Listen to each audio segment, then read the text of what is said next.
પાટણના જીલિયા ફાર્મ પર ડિમોલિશનની કાર્યવાહી અત્યારે ચાલી રહી છે। સતત બીજા દિવસે પણ ત્યાં બુલડોઝર એક્શન લેવાઈ રહ્યું છે।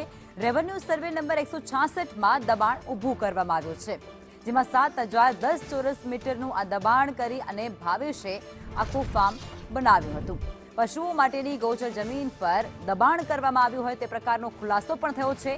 લેન્ડ ગ્રેબિંગની અરજીના જવાબ પર કાર્યવાહી કરવામાં આવશે।